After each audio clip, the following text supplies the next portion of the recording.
So, I'm just having a quick look at my guide here, my iPad, because hosting for 2 days, I decided I'd take a little prop.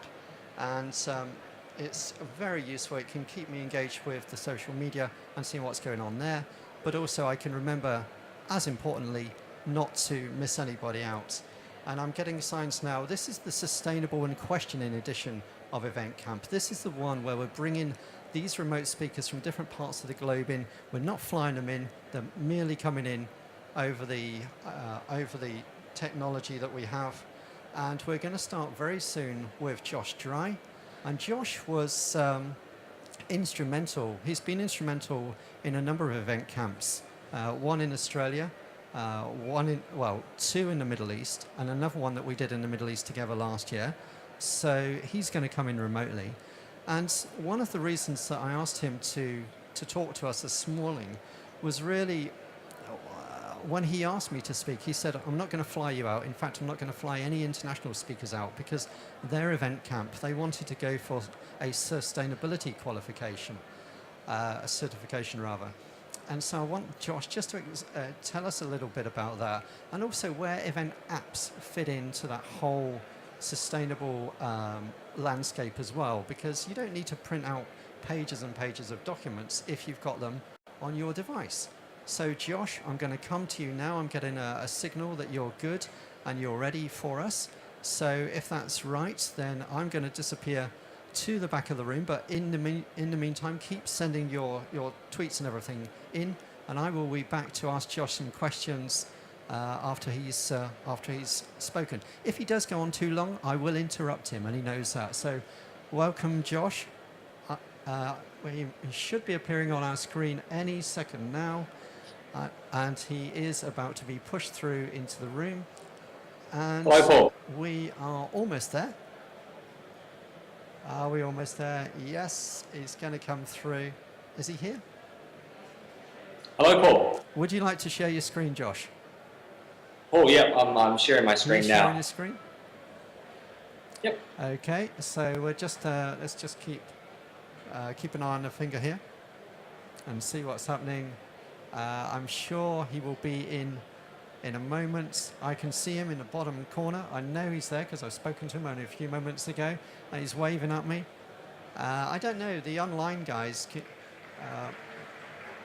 we will be there. Hello, Paul. Right, okay, so we can hear you in the room. All we need to do now is to be able to see you, and then we are off to a flashing start. Just to give you some background, Josh is actually 9 hours in front of Abu Dhabi time right now. So for him, it's evening over in New Zealand, and he is in New Zealand. So we're almost there, but you're not quite on the big screen yet. So. Okay, so can you show your PowerPoints, Josh, for us? That would be really cool. We may not be able to see you, but why don't you just plug in your PowerPoints, and then there you go. That is fantastic. Josh Dry at showgizmo.com. That's his contact information. Josh, over to you then.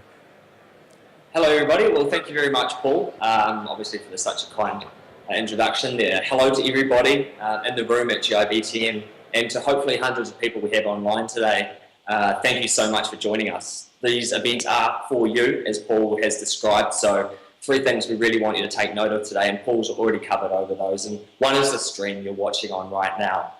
Wherever you are in the world, as Paul's mentioned, please pass on that stream, post it into some channels, let people know that you are watching a free hybrid event for the events industry today. The second one is that hashtag, so ECME14, allow you to connect with us. Please post them to there. Have any questions for myself, and I'll get those answered as soon as possible. The third thing there was the event app. So Show Gizmo, we're a New Zealand-based event apps company. We've been around for 4 years, and we've run over 400 events around the world. We've put it in play today as part of our sponsorship of the event. So please do download Show Gizmo. It's called Show Gizmo. Download it to your iPhone or Android, or you can use the mobile web link. If you're watching on the web stream, those links are just down below the Twitter feed in there at the moment. So please, as we said, this event is for you, created for you. So please get involved and engage as much as you want. The last few things I need to say is obviously a huge shout out to Paul Cook of Planet, who's brought everything together to make the event today.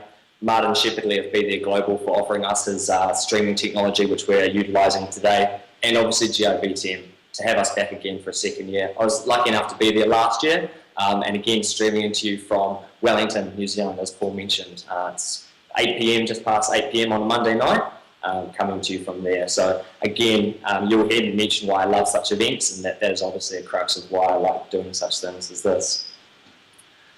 What are event camps? Obviously, we're going to give a quick gloss over this. To me, it's the sharing of content. We hear content is king so much in this industry, but it really is in event camps. We leverage off the speakers. You're going to hear from 11 amazing speakers over the course of these 2 days. All experts in their field, all giving up their time for free, sharing the information that they've gathered, latest trends, technologies, insights into our industry, providing them free for us. That to me is the crux. It's the people involved in presenting towards the audience. That photo that we've got over there on the right, that's Ruud Janssen coming in from Switzerland. On the right are his slides. That big screen over on the left is a Twitter wall streaming live into the crowd there at Bahrain. As you can tell, we've got a lot in play. We're streaming Ruud and filming that and putting that online. He's coming in from Switzerland into Abu Dhabi, and everybody in that room is watching all the tweets coming from around the world. So what does that do? Well, it allows you to attend from anywhere, allows you to attend from anywhere and speak from anywhere. So that's the crux of a hybrid event, allowing people to come in, come out. The sustainability, which I'll touch on, it's second to none. It can't really be beaten. So that's again why we love these events. And look, any sponsor and organisers can make them happen. As Paul's already said, event camps spun off a hashtag, EventProf, so event professionals on Twitter. They got together once a week talking about what was going on in the industry, trends, technologies. They then decided, let's run an event. So they came up with the first one, as Paul mentioned, in 2009, and everything's really snowballed from there. Well, why do I love hybrid events? Why do I give up my time like Paul has and Martin has and a few others to create such things? Look, I'm currently in Wellington, 8 p.m. on a Monday night, as I've already mentioned, and that to me is the crux of it, where I can be streamed into in a room halfway around the world. There's no extensive costs. Well, for event camps there isn't. For hybrid events there is, and I'm sure Martin can give you some insight into that. What I mean by no extensive costs is everything's sponsored for event camps. So on the right there you can see some photos from event camp Down Under. That was in Sydney in 2012. Up the top is the first time I actually met Paul Cook, and that's him streaming in from the UK, behind myself, Steve McAbee, Touches, and Danny Corcoran of GPJ. Down the bottom is our tech team. That's AV1 and Streamgate, who we use for event camp Down Under. Obviously, there's a lot of kit involved, so obviously getting it sponsored is crucial for us. Not being able to have a budget for any of these events or selling tickets, and that comes to my next point with inclusive and interactive. We're inclusive. We're allowing anybody around the world to join us today.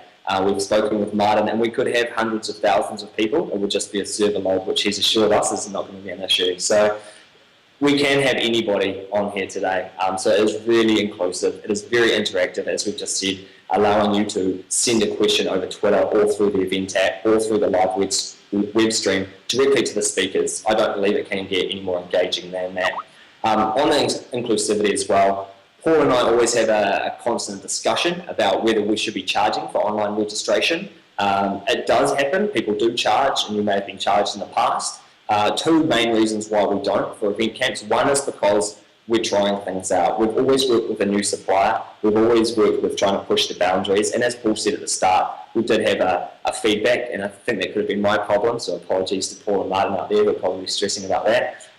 We do have a few problems, and they are just teething. We will get them sorted. But again, for a polished product, for not having such a polished product, we can't really feel like we should charge for that. The second thing is just because we want the reach to be so superb. We want everybody to be able to jump on and have a look at what an event camp is. That's another reason we don't charge.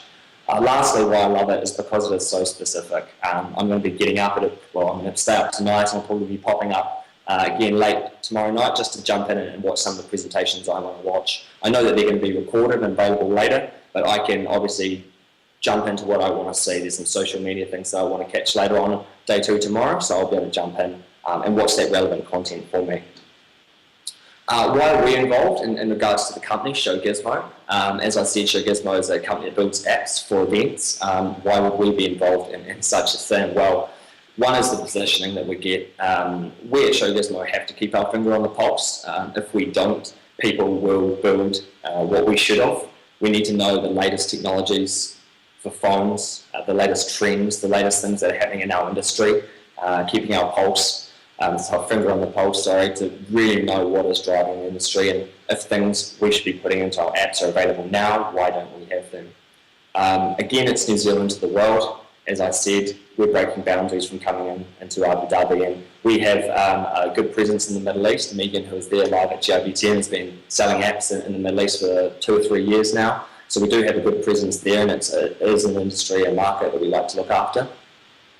Bettering the industry, look, I hope everybody is involved in the events industry, and I hope that you're in the industry because you want to make it better. Our MD and CEO came up with a plan to reduce printing in the events industry, to make handbooks and show guides paperless and digital.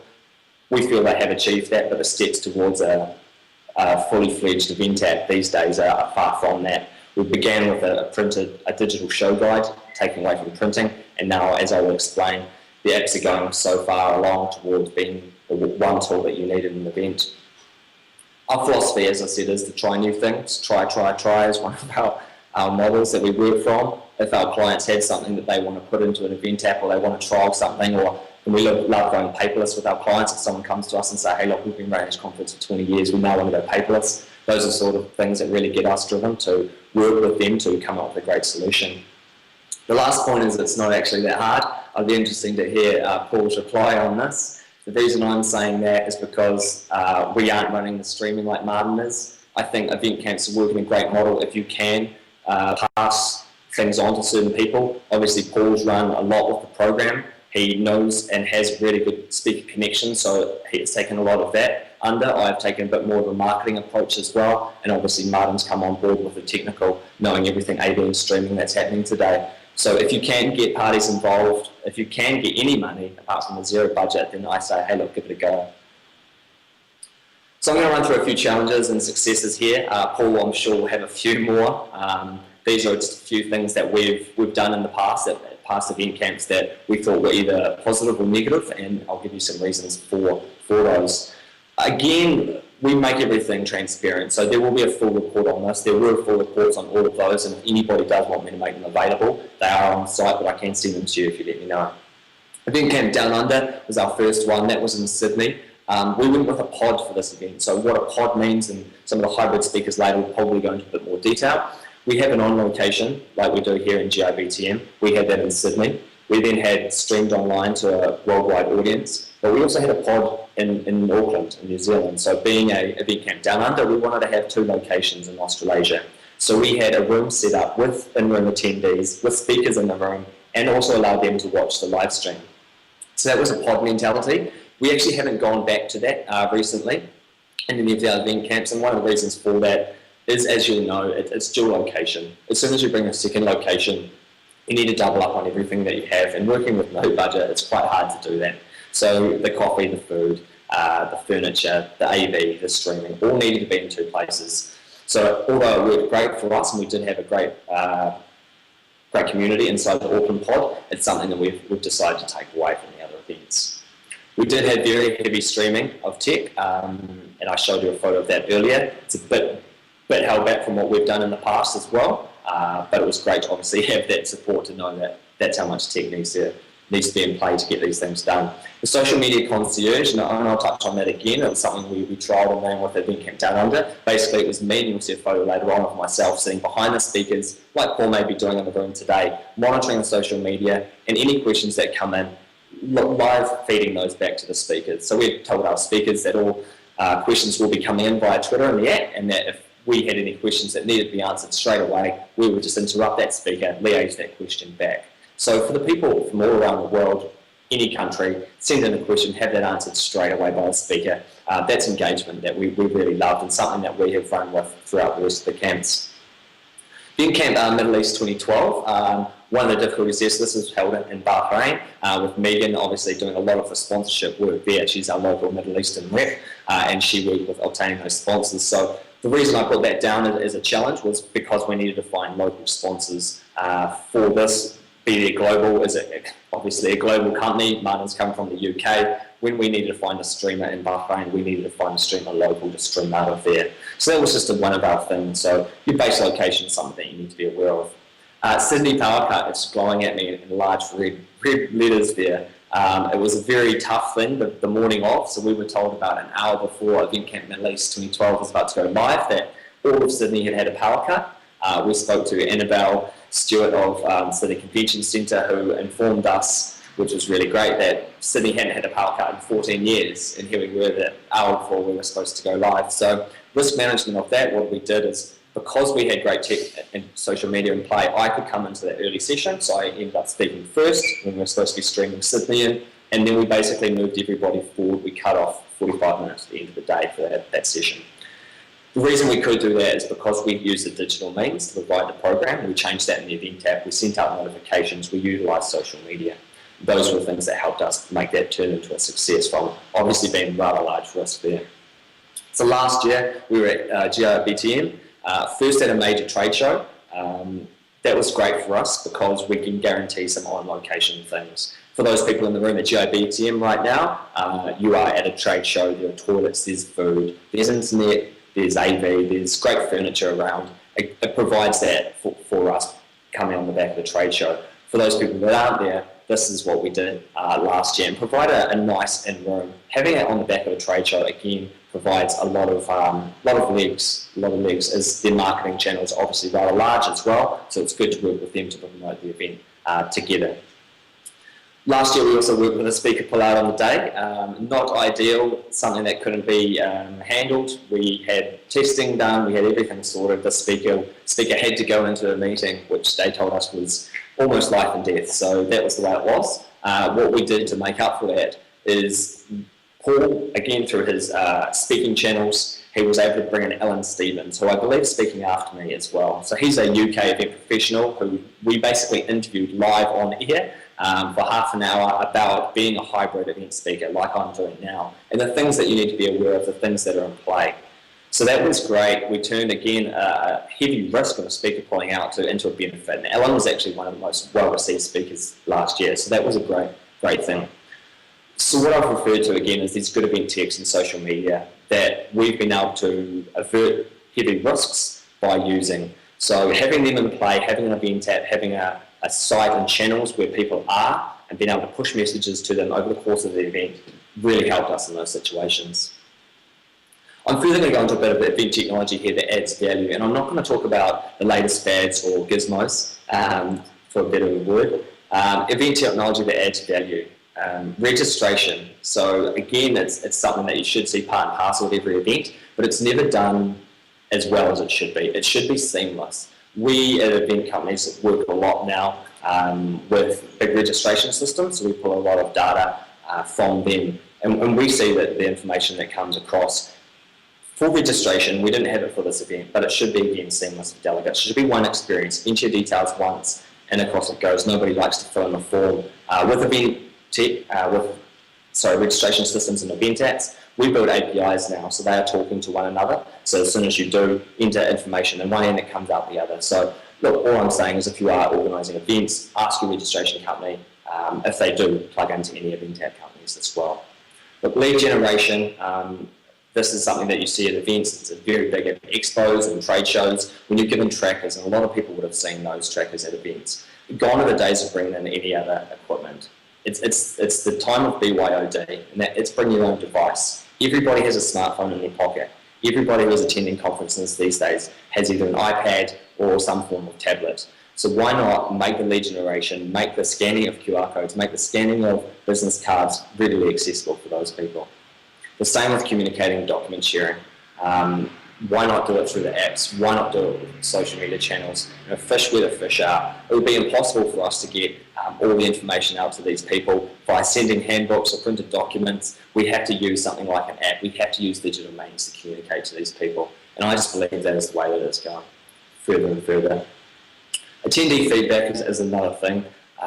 When event apps began, as I referred to earlier, they began as a digital show guide. They were a replication of a handbook. What they are now is they're giving two-way communications. So there is that social media channels, there is live polling, session, event surveys, speaker ratings, all those things you can do through Gizmo and Test today.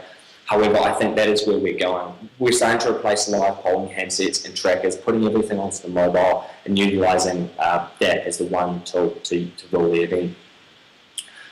Live streaming AV adds a tremendous amount. You can see, as I said, the love I have for hybrid events and events that bring in a streaming element. You just need to look at what's taking place today and understand that this is event technology that is adding value. So why bring event technology? Look, to achieve your priorities. You can do some great stuff, but when you know is that tech, is that social media for you? Everybody wants continued networking. Everybody wants life of the event to continue, to have that longer tail at the end, to increase a community, to grow a community. All those sorts of things can be done with good tech and social media. Everybody that's downloaded the event app today, that'll be available for the next 12 months. So what we're doing is allowing that communication to continue. The feedback and reports with speakers, again, that's crucial for speakers, knowing how they went. Please rate me, please give me feedback so I know how good my content was, how good was my delivery. That's making it better for me for next year. Sponsors are the same. Sponsors need to be seen. They're always asking for the latest thing, how they can get on board with new sponsorship, be innovative or different. And also what they want to do is associate their brand with a great experience. So if you are bringing in a new tool, if you're bringing in a Twitter wall, if you're bringing in an event app, get some sponsorship. Send out a sponsorship document, get that covered, bring it in. Your sponsors will love it. Digital information, again, everyone knows the benefits of digital, shareable, instant, and sustainable. I'm touching on sustainability a lot, so I'll try and stay off that word quite a bit, but what you understand is that all good event tech and all good social media does bring sustainable elements towards those aspects of the business. Priorities and benefits for social media. Again, it's keeping that tail running. This is me at Event Camp Down Under, having a good laugh there behind Joey and Callaway of Info Salons. We had Tweet Us with ECDU12. So people were tweeting in and we were responding directly to all the speakers with that. In regards to social media, and look, a lot of people are going to be touching on social media a bit later, what I just want to say is that the channels are open whether you like it or not. So why not be the one that gets in there and creates the official channel? People will be talking about it. Look, we have a lot of clients that say to us, you know, nobody uses Twitter, nobody uses social media, our attendees won't be on it. Whether that is true or not, there will be 2 to 5% at any event of people that will be utilising Twitter. I read an article earlier today that Australians use smartphones more than they use their TV at home. This is where we are evolving towards. If you don't open up those channels and open them in an official, strong way, then people will do that themselves, and then you won't know where they are and you won't be able to control that information. I've got 2 hashtags down there. I'll try and let you figure out the first one. That was when Susan Boyle released an album last year. The second one is when Margaret Thatcher passed. A hashtag was spawned, now Thatcher's dead. Everybody thought it was now that Cher's dead. So poor Cher got a bit of a battering on the internet for a couple of weeks there. But you can just understand that that is the sort of thing that happens if you don't control your own social media. So again, achieving the event objectives as an organiser, well, why do we use it for this? Well, one, we're increasing reach. Everybody's tweeting with ECME14. Everybody who tweets that has the ability for their friends, their followers to see that and join us for live. Increasing the engagement, again, you can send a message back to me directly and I can have that answered at the end of this presentation. We're staying digital, we're capturing leads, everybody that obviously jumps on to the app, everybody that tweets us, we get a connection of that, we build a community from that. The last one is just status and kudos as well. So being attached to such events is a great thing. Right, well, I'm going to make some predictions now. Where we headed, touching on event tech quickly. IPS, and look, I've thrown in some acronyms here just to skew, but if you have these will be available. If you don't want to write them down now, they'll be available afterwards. IPS refers to the indoor positioning system. So that is when Google sent around robots to map out our street view. What they're doing now is they're putting that inside convention centres. So very soon mapping technology is going to get a lot stronger for events. RFID, radio frequency identification, allows you to basically tap and go. If you are in Australasia and you've seen the pay-as-you-go. That's what we're referring to. A lot of people thought they were going to be in the iPhone 5. Alas, they were not, but something that will be coming. AR is augmented reality.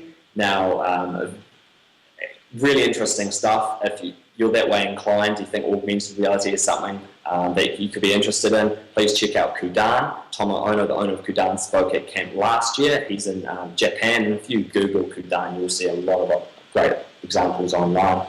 HUD is heads-up display. I hope everybody listening has heard of Google Glass. If you haven't, please jump on YouTube in the break and look at Google Glass. If you have heard of Google Glass, I refer you to Corning now. Corning is a company that's taking on putting displays directly into screens. So, Josh, yes.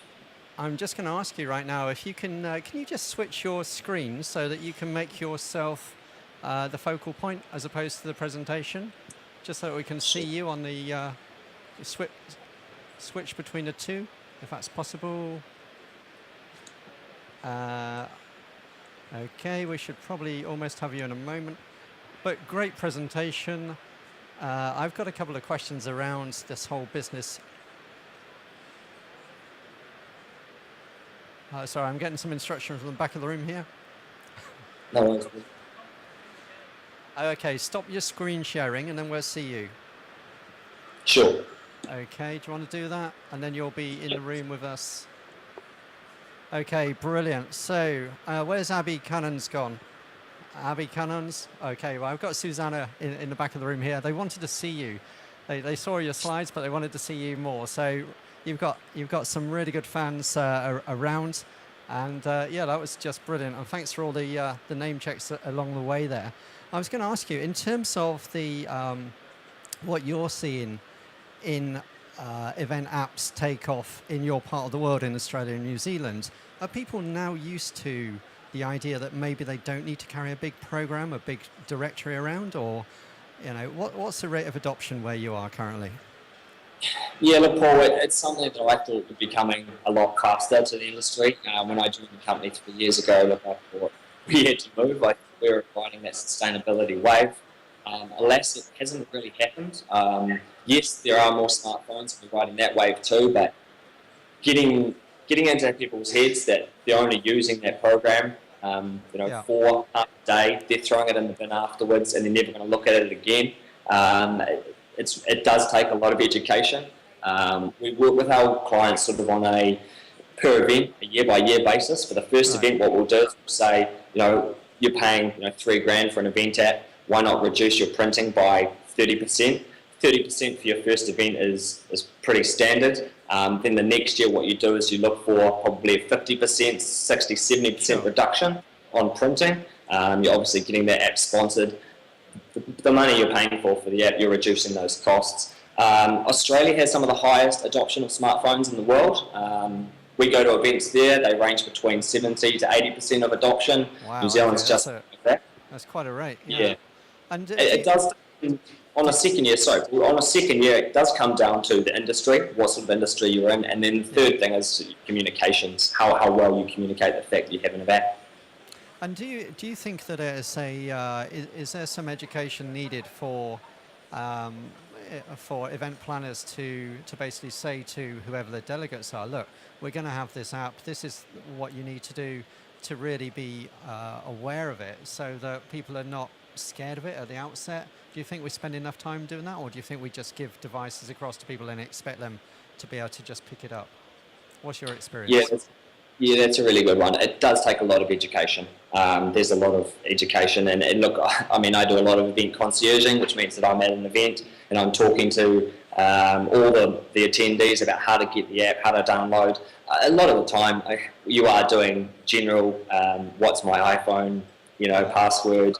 How do I get to the app store? Have I downloaded an app before? All sorts of questions. That is, learning about the device itself. When it comes to the app, obviously we have a communications timeline that we pass on to our clients, telling them of certain points that they need to hit. But it is one of those things. With any event technology, there is a certain amount of knowledge and education required, and that's what we do a lot. Yeah, you're constantly updating, constantly innovating. I know you're doing some great work with the the beacons right now, so looking forward to those new developments.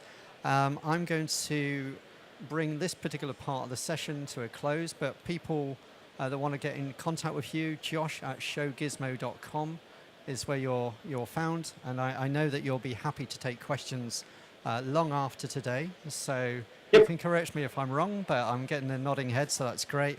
We're going to let you go now, but we do hope that you're going to stay with us for as much of the next couple of days if you can. I know that you referenced Alan Stevens earlier in your presentation, and he is coming on in about 4 hours' time, so we've got a little bit of a time to wait for him. But the next lady that's up, Shauna McKinley, she's going to be really interesting to help understand those sustainable and hybrid intersections that we have in our industry that's going on. So whilst we're just getting her teed up, the only way we can do that, Josh, is by sadly waving goodbye to you and dropping the connection so that we can then ring her and get her into this room. But thank you for everything. Thank you to Marie Claire. Marie Claire, what a great picture of you in the hotel in Australia, in Sydney. That was brilliant. Keep sending those pictures in. That's just fantastic to know where people are coming from. So thanks, Josh. And from all of us here in the on-site audience, the physical people that are with me in the room, then goodbye and thank you again. And I look forward to our working together on the next event camp. Yeah, look, thanks very much, Paul. I had just the last slide to post up there as well, so I'll just post that online to anybody who is listening. I'll just post my slides into Event Camp Middle East hashtag on Twitter, and also they'll be available beside all the speaker videos when they get loaded up to GIBTM. So yeah, thank you very much, everybody that has been logging in around the world. Thank you very much, Martin and Paul and GIBTM for your work as well. I'll be online and I'll speak to you all soon. Excellent, and keep the tweets coming in. All right, thanks Josh. You. And we'll see you later. All right, take care. Yes. So that was Josh Dry from Show Gizmo. He was our first speaker of the 9 remote speakers that we've got coming into Event Camp over the next 2 days. We are coming to you live from GIBTM in Abu Dhabi. I'm here in Abu Dhabi National Exhibition Centre. And you can probably hear there's an announcement going on just over the wire. So it proves that we are live, and we have a physical on-site audience, and we've also got you online as well tuning in. So what we'd like you to do is spread the word, spread the messages, because we're here, we're trying some different things, and we're trying out to see what events are like with remote speakers coming in and saving a bit for the environment in terms of sustainable development. When he asked me to speak, he said, I'm not going to fly you out. In fact, I'm not going to fly any international speakers out because their event camp, they wanted to go for a sustainability qualification, a certification rather. And so I want Josh just to tell us a little bit about that, and also where event apps fit into that whole sustainable landscape as well, because you don't need to print out pages and pages of documents if you've got them on your device. So Josh, I'm going to come to you now. I'm getting a signal that you're good and you're ready for us. So if that's right, then I'm going to disappear to the back of the room, but in the meantime, keep sending your tweets and everything in, and I will be back to ask Josh some questions after he's spoken. If he does go on too long, I will interrupt him, and he knows that. So welcome, Josh. He should be appearing on our screen any second now, and he is about to be pushed through into the room. And hello, Paul. We are almost there. Are we almost there? Yes, he's going to come through. Is he here? Hello, Paul. Would you like to share your screen, Josh? Paul, yeah, I'm sharing my screen now. Sharing your screen? Yep. Okay, so we're just let's just keep an eye on the finger here and see what's happening. I'm sure he will be in a moment. I can see him in the bottom corner. I know he's there because I've spoken to him only a few moments ago, and he's waving at me. I don't know, the online guys, we will be there. Hello, Paul. Right, okay, so we can hear you in the room. All we need to do now is to be able to see you, and then we are off to a flashing start. Just to give you some background, Josh is actually 9 hours in front of Abu Dhabi time right now. So for him, it's evening over in New Zealand, and he is in New Zealand. So we're allow you to connect with us. Please post them to there. Have any questions for myself, and I'll get those answered as soon as possible. The third thing there was the event app. So Show Gizmo, we're a New Zealand-based event apps company. We've been around for 4 years, and we've run over 400 events around the world. We've put it in play today as part of our sponsorship of the event. So please do download Show Gizmo. It's called Show Gizmo. Download it to your iPhone or Android, or you can use the mobile web link. If you're watching on the web stream, those links are just down below the Twitter feed in there at the moment. So please, as we said, this event is for you, created for you. So please get involved and engage as much as you want. The last few things I need to say is obviously a huge shout out to Paul Cook of Planet, who's brought everything together to make the event today. Martin Shepherdley of Be There Global for offering us his streaming technology, which we're utilising today, and obviously GIBTM to have us back again for a second year. I was lucky enough to be there last year, and again streaming into you from Wellington. Almost there, but you're not quite on the big screen yet. So, okay, so can you show your PowerPoints, Josh, for us? That would be really cool. We may not be able to see you, but why don't you just plug in your PowerPoints, and then there you go. That is fantastic. Josh Dry at showgizmo.com. That's his contact information. Josh, over to you then. Hello everybody. Well, thank you very much, Paul, obviously for such a kind introduction there. Hello to everybody in the room at GIBTM, and to hopefully hundreds of people we have online today. Thank you so much for joining us. These events are for you, as Paul has described. So 3 things we really want you to take note of today, and Paul's already covered over those. And one is the stream you're watching on right now. Wherever you are in the world, as Paul's mentioned, please pass on that stream, post it into some channels, let people know that you are watching a free hybrid event for the events industry today. The second one is that hashtag, so ECME14. So, I'm just having a quick look at my guide here, my iPad, because hosting for 2 days, I decided I'd take a little prop. And it's very useful. It can keep me engaged with the social media and seeing what's going on there. But also I can remember, as importantly, not to miss anybody out. And I'm getting signs now. This is the Sustainable and Questioning edition of Event Camp. This is the one where we're bringing these remote speakers from different parts of the globe in. We're not flying them in. They're merely coming in over the technology that we have. And we're going to start very soon with Josh Dry. And Josh was instrumental. He's been instrumental in a number of event camps. One in Australia, 2 in the Middle East, and another one that we did in the Middle East together last year. So he's going to come in remotely. And one of the reasons that I asked him to talk to us this morning was really